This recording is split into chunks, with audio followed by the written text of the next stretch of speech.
We're back with another 5 tips, this time for AOE4. I hope you enjoy it, and let's get straight on into it. Tip number 1, controls or command keys. Firstly, I want to go over the top controls quickly. To edit your controls from the main menu, you can go down here to settings, and then you're already on controls to begin with. These are the top controls. At first I thought I wasn't really going to use these, but I have found one or two to be quite useful.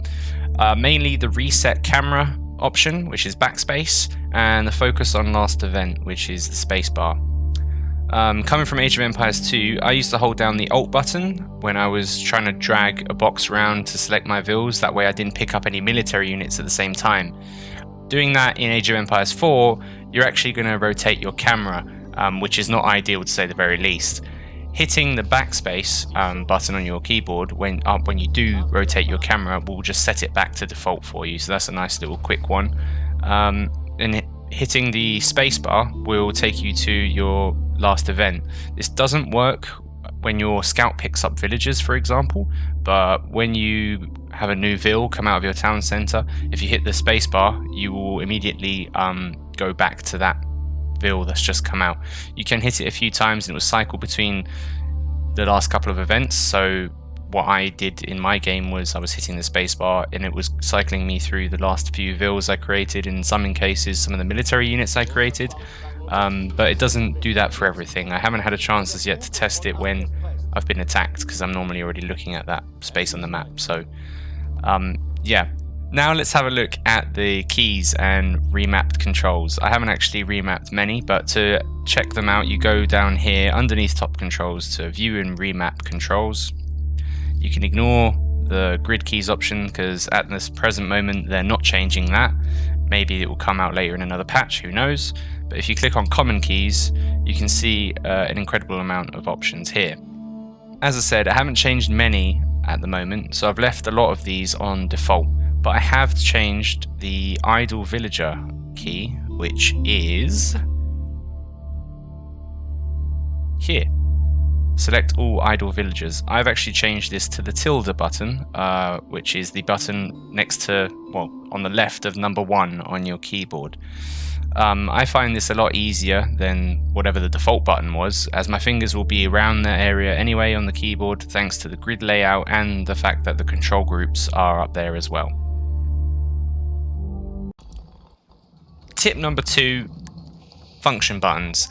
Staying with the keys for a little moment, in AOE2 we had keybinds like select all barracks or stables, or for example go to lumber camp or mining camp. Hopefully they bring that back into AOE4 with a patch at some point later, but for now we have to do with the function keys serving the same purpose. If you hit the F1 button on your keyboard whilst you're in game, it will select all of your military buildings and you'll be able to click between them in the menu in the bottom left there that you can see below. If you click on the F2 button on your keyboard, it will select all economic buildings, so that's your mining camp, lumber camp and mill. F3 is your technology buildings, that's your blacksmith and university. And F4 will select all of your landmarks, wonders and your capital town centre. It doesn't select other town centres, just the capital one. I do prefer the way AOE2 did this, allowing you to basically make your own keybinds for, as I said, go to all barracks or select all barracks, for example, was my favourite one. But yeah, this is what we're stuck with at the moment. So, tip number 3, Dark Age. In the Dark Age, in AOE4, wood isn't as necessary to age up as it was in AOE2. Quick disclaimer, this is definitely depending on what civ you're playing and what opening you're going for.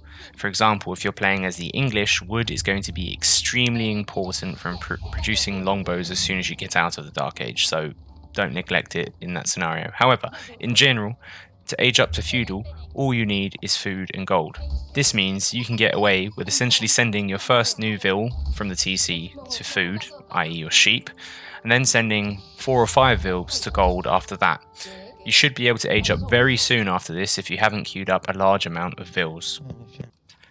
As you can see here in the demo game I played, I managed to hit the age up requirements when I had 9 vils on food and 6 on gold, with 2 queued up at the TC.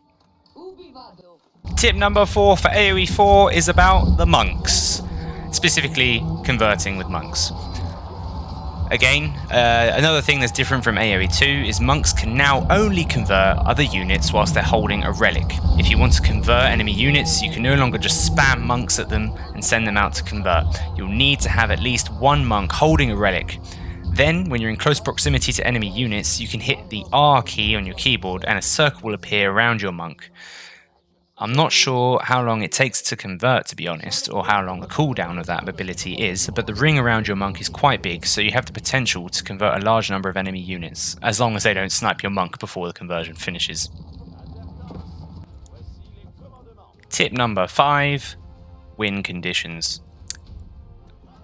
In AOE4, we now have slightly different win conditions than we did in AOE2. The win conditions are Landmark Victory, Sacred Site Victory, and Wonder Victory. I'm not going to explain the Wonder Victory, as that works the exact same way as it did in AOE2, and if you're watching this video, you really don't need me to explain that. A Landmark Victory is simply destroying all of your opponent's landmarks. They're the buildings which you use to age up. You see them pop up on screen and you can choose between the two, unless you're Chinese, of course, in which you can choose both of them at a certain point anyway. This also includes the capital town centre of your opponent, on top of the landmarks I just mentioned. Destroying other town centres that aren't the capital won't help in a landmark victory. You can actually see the landmarks using the mini-map in the bottom right hand corner of the screen. They will have a slightly different icon on the map, so you can identify them using that.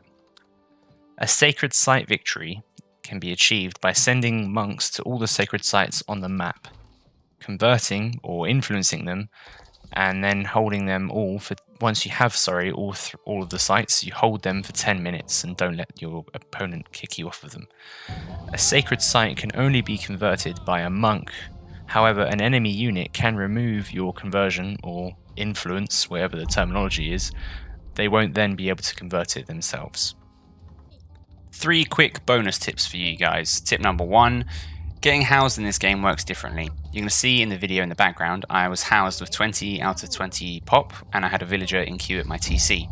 My TC still continued to create that vill whilst I was housed, and it popped out as soon as the house I was building was finished. This applies to all units, so you can queue up villagers or military units when you're housed.